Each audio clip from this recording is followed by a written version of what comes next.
everybody. So we're reviewing Mr. Robot, episode 3. Even though this is the second video, it's episode 3 because the first episode was actually the first two, the part 1s and part 2. Yep. We kind of forgot to mention that in our last video. Well, it was part 1, part 2. They didn't go episode 1, episode 2. So when we were looking up the episode to watch it, we're like, episode 3? Yeah. But no, so this is episode 3, our first video reviewing Mr. Robot for season 2's premiere. That's actually the first 2 episodes. It's just a 2-parter. I am joined with my bro, Adam. You should know him by now if you've watched our reviews. You can stop doing that. And I love this episode. It was like we were talking about before the episode, like what we were wanting to see, like at the end of the 2-parter first episode, you had Elliot on the phone, so we wanted like the completion of that conversation With Tyrell. Yeah. And you know, I wanted to see some more There really wasn't any more Tyrell in this one either. No, it was just kind of the continuation of that conversation, and then they just dropped it. If it's even a call to conversation, it was like 3 lines. Right. And then they went in a totally different direction than I was expecting. Yeah, I think it's too early for me, or the show is just so unpredictable. I don't know where it's really going yet. I think the only thing we saw coming was him trying to stay awake with the Adderall. Well, now that Mr. Robot takes over every time he falls asleep, he's going to pull like a Nightmare on Elm Street thing and just try not to sleep. Yeah. And we were wondering like what he would do, whether it be like insane caffeine or maybe like... Is he going to actually go on medication, which he probably should do? Right. That's probably not till the 5th season, if there's a 5th season. He's not going to actually go to a doctor and get real help. Well, she was talking to the counselor, right? Yeah. But he was never taking his meds. No, he was just taking morphine. He was kind of using her more of like a counselor. Yeah, like a counselor instead of a psychiatrist. Yeah. Or a psychologist. He was supposed to be taking his meds last season. That's true. And he probably should be on meds. Maybe he'll come to a strong realization later down the road, but for now it's more interesting that he's not on his meds. I find it more interesting. You can't really. It's not going to be as interesting if he's on his meds. Right. So, but you got to keep that going. Yeah, we were wondering what kind of like self-medication he would do, whether it be like insane caffeine or maybe speed or cocaine. And in the show, he started taking Adderall, and as soon as he said Adderall, we both looked at each other, and Adam's like, ah! You were right. But yeah. That's the only thing we predicted, dude. That was it. The rest of the show was really refreshing. Like, well, it seems like, that's like they're broadening their characters. Like, they established the first season, and then now they're just broadening the new characters. They're broadening the original characters. Mm-hmm. So you don't know these characters yet. So you don't know Craig Robinson's character. You don't know the female cop's character. You don't know those things. So and you don't know where. How can you really predict those things? Angela, right? You don't know where she's gonna go. Well, you kind of know where she's gonna go because she's moving up the ladder, right? Right. Right now we're in spoiler-free section. I just want to say that. But we will be talking about spoilers in this show that we're doing. So spoilers. I'm going to be getting into some stuff talking about these characters that will spoil it if you haven't seen the show. So go watch the show and then come back and watch us. But in spoilers, I wanted to say, like, I think that there's going to be a turning point on Angela's character where they had her last scene where the guy was talking to her about, oh, the 2 guys we just had dinner with, that you like, have these families, they have kids, they have grandkids, and all this kind of sympathetic crap. And then he says they were also like one of the causes of the pollution that ended up killing his mom. And that's why she was angry in the first season the whole time. And then hands her a disc that has all of the evidence on it. And very creepily, almost slobbered his lips on her forehead, talking to her. What he's doing there. But I think that's going to be like a huge turning point on her character. Like, where is she going to go? You know, you want her to go back and do the right thing. But now she's on this road to make more money and have success. I don't know, you want her to go revert and turn those people in. Right. But you want her to be like, haha, that's why I pretended, so I've got this information, I'm going to use it now. Yeah, but she's probably sucked into that power thing. Well, that guy, man, he's really good at manipulation. I don't know what she's doing. Nah. It's kind of interesting because I don't really know where her character can go. Or I know where it can go, but there's so many ways. All of her scenes are so quiet. She's just like staring at shit. She's not saying anything. Like, this is the most amazing scene in the world. Like, right. I don't know what to do, or what is she overthinking stuff, or what is she doing? Like, you don't know what she's doing because she's just so quiet all the time. Like in the first in the first episode, the reason she got into this whole world that she's in now is because she likes the fact that someone trusts her, you know, and values her opinion. But I think it's all, you know, it's all fake. It's just that guy trying to control her. He knows that she likes to be taken seriously, because in the first season, she wasn't taken seriously as a businesswoman. Right. That's it. So that's why she's sucked in. Yeah. But now she's got this decision, you know. Do I call out the people that I was trying to take down in the first place?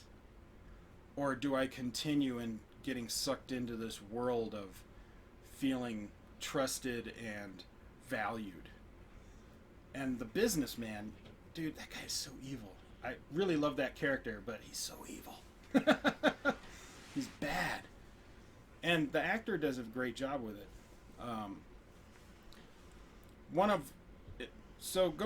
Going back to the beginning of the show opens with Gideon, and they're showing how he got recruited, and he explains about the whole building the arcade. Yeah. So he explains about where the arcade came from, so we get that answer at least. Yeah, they open with something pre-first season. Yeah, almost like a prequel scene. They did that a few times in the last season, like 2 or 3 times. But I don't know why they were doing that. Well, I think they... Oh, yeah, they were trying to establish that a friendship before they showed Gideon's death in this episode. Well, I think there was 2 reasons for that scene. One was to give us a reason of why the arcade was there and where it came from. And why no one knows what it's about. I don't really care about that. But the main reason would be to give a broader characterization of Gideon so that you have sympathy for him. For his death, yeah. Because he wasn't really in the first season that much. He was in it. He was, but he was almost kind of in the background and would say a couple of things here or there, but he was never... They never really, made him a character. He was... Right. Yeah, he was never a... I don't know why they decided to do this, but... Because after watching that first they're trying the cop's probably going to figure out F Society, right? Well, that was at the end of the show, as she looks at the arcade and sees F Society on the side of the building. Well, that guy left some papers in his mom's house. Right. So, yeah, which she used as packing material. That's why I did it. She was cool. Yeah. His mom was pretty cool. Yeah. But it was sad to see him die, even though we really didn't need the character anymore. And it does feed into the other two side characters for F Society, because now they're like, we don't know. Now they're paranoid. Yeah, they're paranoid. So Elliot's sister is trying to calm them down, and she's trying to keep F Society together, but it's falling apart. She's way too casual, playing it cool. Like, it's almost, I don't know if it's just the actress, what she was doing maybe in that scene, or if that character was just trying to hold things together, but she was just way too casual in that scene with the two people at the girl's house. Well, promoting panic is not going to keep anyone calm. You have to, if you're a leader, you have to project calm to be able to get calm. Yeah. But I don't think she did it quite right, because she was trying to project calm, but then she was also projecting annoyance and kind of anger that they're even questioning this. Yeah. And that created, psychologically with the other two characters of, hey, something's messed up. We're in trouble. Now, one of the things, I didn't talk about this with you after the show. We normally talk about the show afterwards, but it kind of popped in my head over and over while we were watching it. This season feels like what you would get from a sequel if you ever did Fight Club. Like, Fight Club ended with the credit buildings blowing up and falling down, and then that was it. But now in this season, you're dealing with the aftermath of that, and really, what kind of effect would that really have? Like, it's not a superhero ending, we killed the bad guy and everybody wins. Like, there's actual real world, things that are coming into play where it may not be as grandiose as you hoped it would be, and now you can't really control the aftermath of what's going on, because you were only concentrating on doing one specific event and not an entire, quote, war. Do you know what I mean? Yeah, I think it's still doing the same thing where I was talking about in the first, the last review we did, was it seemed like this is where they jumped to and where they were going to broaden the story to make it a second season. Mm-hmm. They jumped ahead a month. It kind of felt like a random decision to just jump a month ahead and continue the story. Now they're broadening the story. I don't know, it seems like it's so detached from the first season. It's like its own thing, right? Yeah. And we were saying, well, the whole month later thing that they did, although we would have preferred they started it where it ended on the first season, that we thought that they would be like doing backflashes to fill that time in throughout the whole season. Maybe there was a hidden story in there. And they did kind of do that. Like they did the prequel scene in the beginning of this episode going before season 1. But then they they kind of, instead of doing backflashes, they were talking about more like themes. I don't know. With the whole thing, him being on Adderall, and then him trying to still keep his routine, that was a pretty powerful sequence. And you can't really have that sequence unless you establish the routine in the first episode, which would be a month later. Yeah. So I'm getting less and less annoyed with the month later thing now that I saw the second episode. And it's so... Last season was so Elliot-centric. Yeah. And this season he's in about half of it. Yeah, we have a lot of new characters and expanding old characters. So yeah, it's definitely a different... And it's slower. It seems a little slower. It's something... It's not like the first season. It's taking on its own season. Yeah. They're trying to do something different. which is Add more exciting. characters. I like the fact that I can't guess what's going to happen.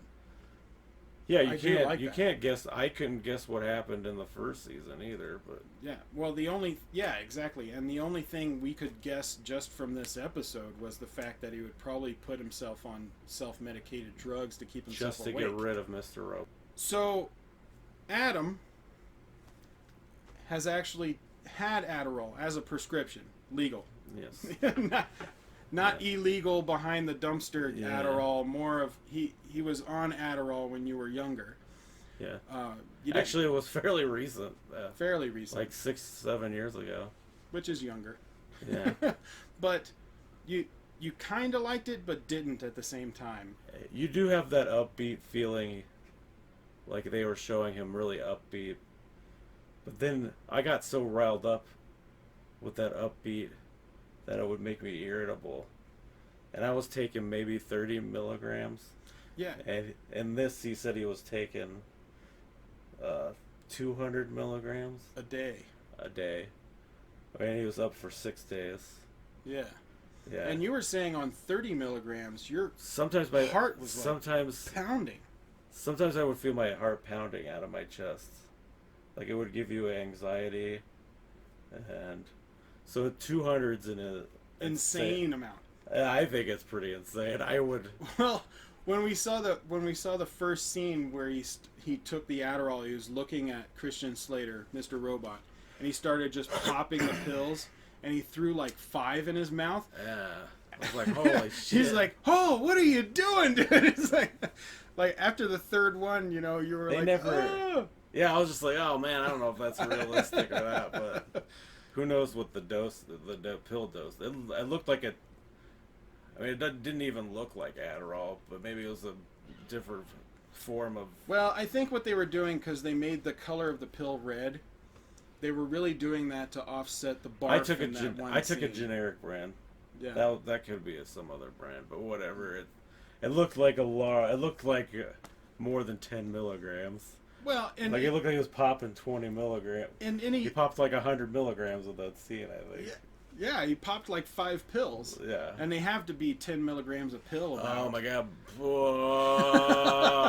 He would be flying. He'd be like Neo in the fucking Matrix, man. Right? I don't know. I mean, he was bouncing everywhere, but But you'd be like, yeah.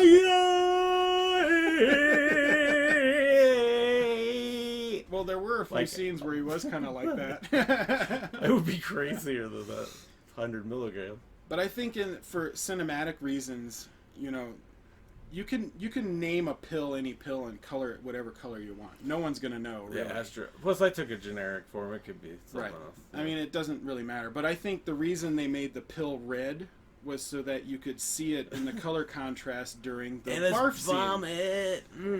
There was a crazy scene where I guess Christian Slater I guess he hired somebody I guess he hired a bunch of dudes to kidnap himself to get the drugs out. to get the drugs out of him. Because it was a disturbing scene, but they All put of a a sudden- funnel in his mouth and was like mixing mud. I thought it was cement at first, but you said it was mud. Yeah, cement would have like full rocks in there and stuff. It looked pretty chunky. It did, but if it was cement, he would be dead. But like it looked like a mud mixture, or maybe even a form of lime that would induce vomiting, that kind of thing. But anyway, they were dumping it in by like buckets down his throat, and then he ends up throwing up in this room, and all the pills come out, and Christian Slater's like, "See, you can't get rid of me," and he starts digging through it. Oh, Yeah, it was such a sign. It was such a sign of desperation. Like it kind of reminded me of Trainspotting. yeah. I don't know if there's.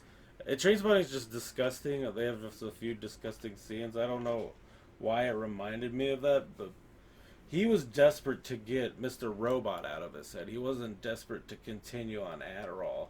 He just He was desperate to get. He was desperate to get Mr. Robot out of his head. See, But it still reminded me of that kind of feverish desperation, seeking the drugs. right now, it reminded you of Train Spotting because of the desperation and the drugs were involved. And the grossness. There's a few. The grossness. There's like the toilet scene in Train Spotting. Right. And there's a few other ones. It's been a while since I've seen it, but there's a few really gross scenes in Train Spotting. And if you haven't seen Train Spotting, go watch it. It's a great movie. But for me, it was reminding me more of Or Limitless. Nightmare on Elm Street. That he was desperate to just not fall asleep. And so he was desperate to get rid of Mr. Robot by not going to sleep. Yeah, and a lot of movies copied that desperate, trying not to fall asleep kind of plot line. And I'm going to go a little nerdy on, a bad horror movie, but I personally love it just because it's cheesy and awesome. Freddy vs. Jason. He's popping pills with the main character, trying not to sleep the whole time while they're trying to figure out how to get Jason and Freddy to fight each other so they can leave everybody else alone. But it was the same exact theme of this episode. It also reminded me of Limitless when he got cut or something and he's on the floor and his blood's all over the floor. Right. And he starts sucking the blood up. That is exactly like the barf scene. Both times you're like, I'm not saying I liked the movie Limitless. Just that part reminded me. I could go on a tangent. Yeah, about that movie, but that part reminded me. That's going to add another half an hour to the video. That part reminded me of that too. We're already like 24 minutes in, so that part reminded me of that desperation and grossness. Right. For the drug. That nothing is going to keep you away from that drug. No. But it's not. The point is, it's not the drug that's making you desperate. It's the situation. Yeah, for him, he wasn't addicted to Adderall yet. He was just desperate to get Mr. Robot out of his head. Well, and he only had one bag, and then by the end of the episode, he ran out, and he didn't try and get more. He was just coming down, and you get the situation of what's going on as he's coming down. And then we get my favorite scene, while he's coming off of the Adderall. Oh, that was good. Is him in the group talk, the church group. Excuse me, I hiccuped. The church group talk, and that he's been in for the first episode. If you watch that one, and he goes off on religion in general and God and everything. Oh my God, I love that entire scene. That was good. I love that scene. It seems like he experimented with that scene. It seems like he was trying to do something different. Now, you're a writer. My brother's a writer. If you don't know, we've mentioned it before. But from a writer and a person that studies English and all of that stuff, did the entire rant feel like a well-written scene? Because from my point of view, I was impressed by how well it was a written. well-written scene. It was cleverly written. Certain words. I don't know, I'm trying to think of an example, but they used creative words to put emphasis on certain points. Like sections of a sentence? Yeah. So they cropped up sentences to make a bigger point. I wish I had a better example. I know, I just kind of threw you under the bus and like... we weren't planning on talking about that. But it was a well-written scene and a well-acted scene. Because when it was done, I paused it and I was kind of blown away. I almost wanted to rewind it and watch that scene again because I thought it was so well crafted. Yeah, well-written, well-acted, and well-directed. Now, we talked about this in the first episode review, but what we really like about Mr. Robot is that the direction is a little off-center. Yeah, we've already talked about it, but yeah, that's still good. But then the scenes that need to be centered are. So it's kind of a mix. Yeah. And in that sequence... You can't always go off-center. No. You gotta go center just to be off-center.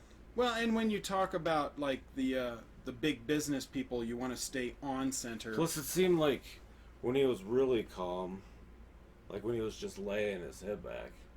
Dude, he was super slouched. He was very calm because he was coming down off the Adderall. And he was centered in the screen, so they were showing how calm he was. He was centered, but he was also lower. He was lower centered on the screen. Yeah. And then when he started talking, they moved it around. they moved the camera over. They centered it at that, yeah. And then they ended up doing almost a 45-degree angle over while he was talking about it because he's still slouched in the chair. And then he finally starts kind of sit up. And then at the end, he's like, oh. Well, he did this one part where he was talking to the lady. He didn't even move his face. Like he was ranting without even moving his head. Right. He was definitely trying different acting modes with that scene, yeah. Now, you didn't quite agree with me, but I would think that scene is like almost TV award-winning scene. That's definitely. I thought it blew me away. The acting, the writing, the directing, that whole sequence was so good. I don't know if it's the best scene, but it was a really good scene. It's something I'm going to remember for a long time, I'll tell you that. And I'll probably reference it over and over again. I don't know, there's good scenes like that in the first season. I don't know if you remember them. I should probably watch the first season again. Yeah. I mean, I'm not saying that, I'm not trying to like tear down the scene. It's a really good scene, I'm just saying. And then, at the end of it, he has his internal monologue saying, oh crap, did I just say that out loud? So it's the entire scene. He did that in the first season. He had a moment where he didn't know if he said stuff out loud or not. That's right. Yeah. That's right. But this time he said it out loud. He said it out loud. But I love the fact that, we get a lot of internal monologue. He had a really good rant with the counselor. Like, when he was about to leave her, I think it was maybe the 7th or 8th episode. Oh, yeah, where he told her about, I don't just hack you, I hack everybody. Yeah, that's chilling. Yeah. That's a chilling scene. That is a great scene. Well, that scene, and then there was a rant before that scene with her. That was chilling, too. I don't know. Oh, when she questioned him, but I need to... She asked, like, why are you so angry? And he ranted. Both those scenes are really good with her. She asked him why you hate the world so much, and he ranted about how the world pretends that we have choice, that our world is a great world. That rant. I think it was the 7th or 8th episode, and then it was like a manifesto. It was like a manifesto, and then like 8th or 9th episode, he tells her that he was a hacker. That's a chilling scene too. Yeah. Yeah. That's kind of, those two scenes reminded me of this scene. No, you're right. I'm not tearing down. No. Now that you mention those scenes, I can see them in my head, and it makes total sense. I love those scenes too. This scene was really good, though. And it makes sense why Mr. Robot won awards for the first season. Yeah. This scene was really good, though. But I did like the fact that we have a lot of great internal monologue with Elliot, just like we did with Dexter. And I think that's what I miss with this season. Like, I miss there's less Elliot, so there's less internal monologue. Right. And it's less Dexter-like. I think that's why I'm not really, like, jumping on this train here, the second season, as quickly. I mean, the whole first season is mostly Elliot, like I've said, and it's he does an internal monologue. Yeah, and we're both huge fans of Dexter, and we love the kind of internal monologue. Yeah. So yeah, you are getting less Elliot, so you're getting less of that internal monologue. So I feel like I'm getting less Dexter here. Right. But I have a feeling you're going to get an increase as the season progresses. Because I think we got more Elliot this episode than last episode. I'm hoping they're just establishing characters. But what I was saying is, what I loved about the scene is you get an internal monologue of him going, oh crap, did I say that out loud? Of something he said out loud that should have been internal monologue. Like, it was... to me, it was very funny. I like that. But the whole sequence and the rant's great. Yeah. Yeah, I love the rant. I think it's stuff I've ranted about before myself. So, do you have any other thoughts on the episode? Well, we were going to talk about Craig Robinson. Oh, Craig Robinson! Oh. And the cop. Yeah, oh, that's right. So, let's go to the cop first. I want to end on Craig. So the cop is like Very depressed. or she's kind of. It seems like she's still transitioning from being a teenager to an adult or something. It seems like. Yeah, it seems like she's fresh out of training in Quantico. Yeah. And we were talking about that. I was making the reference of Clarice in Silence of the Lambs, that she went straight from Quantico training into the FBI, and they kind of pushed her into that situation because they needed a fresh face. So it almost seems like they're kind of doing the same thing. They took someone almost fresh out of training and kind of pushed her in there, and she's having to deal with the whole situation. She's obviously very intelligent. She is. And they do talk about, or they do hint at the fact that she has a lot of computer background, which may be why they gave her the job in the first place. In the scene where she went to go at the where Gideon died,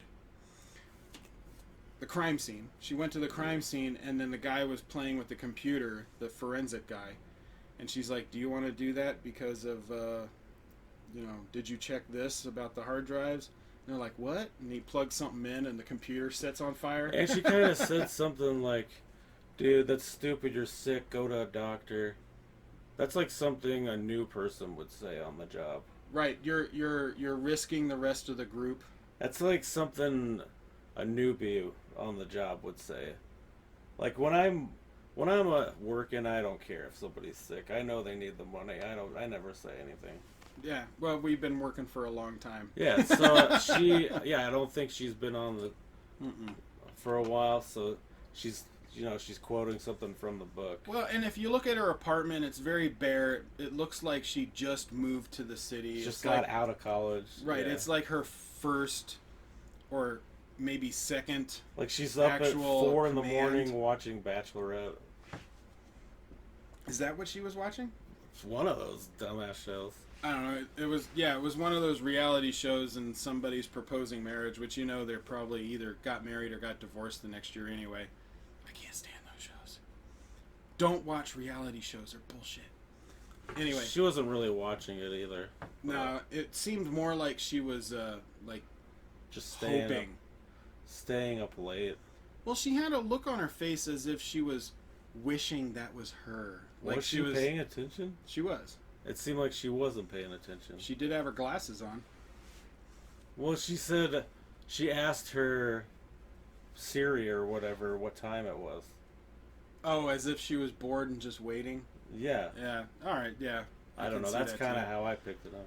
But the fact that the thing that she was watching was this really cheesy, marriage proposal, almost felt like she was wishing she could have lived that at the same time. I didn't pick that up. See, if I was gonna do that scene, and say like I'm bored at 4 in the morning, what time is it? I'd be watching like American Ninja Warrior, or I don't know. Something where I'm like whatever. I picked it up as she was bored. As Somniac. Well, another reason, and this is gonna get a little graphic for some of you. Another reason I think that she's like super lonely, and that was something she gravitated to of the whole marriage proposal, is one of the scenes we got near the end of the show. She's doing a chat with somebody and masturbating. Which, how often do you see a woman masturbating to a chat scene? A chat. You never see a woman masturbating, really. In any movies. Well, you might, but it's because they're slutty, or something like that, or they're trying to manipulate somebody or seduce them. Here it was at night. She's alone. The lights are out. She's alone. It's almost desperation. It's desperate. She wants to desperately get off. Right. Yeah. It's not pretty. And it's not even to porn. It's just a chat. Yeah, it's not pretty. It's not sexy. Right. It's just dirty masturbation at 4 in the morning. And she didn't even finish because she just kind of gave up. Yeah, that was different. But I don't know how many times do you see that in a movie where a woman, is basically being real, sometimes that happens. That's one of the other things I like about this show. It's a little more realistic with gender and race and scenarios like that. See, if you did that scene with a man, people would be like, "Oh yeah." But you do it with her character. It's very enriching. However, a little bit, very sad. Sure, she's lonely. She's very lonely. She didn't look lonely when she was watching that TV show, though. I thought she did. She seemed bored to me. That's why the next scene made sense to me. I don't know. You can still masturbate and be bored of Bachelorette. I would never masturbate to Bachelorette. No, she wasn't masturbating. I'm just kidding. What are you? I'm joking. Anyway, her character, I can see, growing to becoming really interesting. Like they're like placing the seeds for a very interesting and complicated character. I don't know. But they haven't given us enough, really. No, just a couple of scenes. She had one scene in the first 2 episodes. Right. And then she had a lot more on this. She had 3 or 4 or 5 scenes in this one where they spend more on her character. I don't know. It's definitely grittier, more honest than your original kind of cop who's strong and confident. Right. Yeah. All right, Craig Robinson. Oh, I love him. What was that sound? Oh, I love him. Dude, you were masturbating just right there. But he was so good in this episode. Yeah, he's turning out to be a good character. Wow, like in the first 2-part episode, he was more like a Craig Robinson character, I guess you could say that. Like from all the stuff I've seen him in before, we were saying he has a very dry humor. Well, this definitely was different in the first episode too. I felt he's stepping out of comedy and into drama. Exactly. He has 1 or 2 funny lines that are pretty good. Like, well, the one-legged unicorn control trying to control is like yeah. Control is like a one-legged unicorn trying to piss on a double rainbow. Yeah, it's like what? It was funny, and he delivered it like with his dry delivery. Because he does have a very dry sense of humor. And you were saying not as dry. Well, he can get silly, but in this he keeps it dry, like The Office. But like what you were saying is he's kind of in between dry and silly. Yeah. Like he's not as dry as Mitch Hedberg. No. But he's not as silly as like Jim Carrey. Not even close. So he's kind of like in the middle. He's not even like. He's not upbeat, like. And his character's more serious. He had a lot more serious parts. Those parts, the comedy parts were, it's like 1 or 2 jokes. Well, like if you watch some of his stand-up, he's very dry, but he's also very sarcastic. But very also like real when he talks to people. And that really comes out in his character in this. And this episode, like in the first episode, I was like, "Oh, that's Craig Robinson! Yay, he's in the show. I really like that guy. He's dry. There's humor." In this one, he took a great dramatic turn, and he becomes like this really intelligent manipulator. I felt he was serious in the first episode. I felt there was something in the background. He only had 1 or 2 jokes, and the rest of that scene was serious. He was talking about perspective to schizophrenic, and then he popped in like 1 or 2 jokes, and then he was serious. I guess what I'm trying to say is he showed his intelligence in the first episode, especially when he was talking about perspective. But he was trying to be more personable in the first episode. In this one, he's more showing where he really is. Instead of trying to be personable, it's more manipulating, more psychological. he does seem like a very psychologically strong character. Like he can manipulate people into whatever he wants, or can figure out whatever he wants to know. And then they kind of showed that at the end where he referenced chess. He's like, "Oh, would you like to play chess? I love, I haven't played somebody in a long time." And whenever you reference chess, that means you're one of those manipulators. You're one of those people that can move the pieces around and strategize. Yeah. So I'm loving Craig Robinson. I think this is one of the best things I've seen him in a long time. Well, he's only done comedies. I've never seen him in a drama, or I don't remember one. So I've definitely a step in a new direction. I like it. I've seen him in dramatic moments in a comedy, and I thought he did well with those, but I've never seen him do like a straight drama. Yeah. This is the most dramatic I've seen him, and I'm impressed. Yeah, I like what he's doing. So, thank you, Craig Robinson. I love ya. Any other thoughts on the show? No, I think that's... yeah. That's it. We've been talking for a long time, and we covered just about everything. Yeah, and I want to go to bed. I'm falling asleep. Well, thank you guys for watching. You can support us on Patreon over here-ish.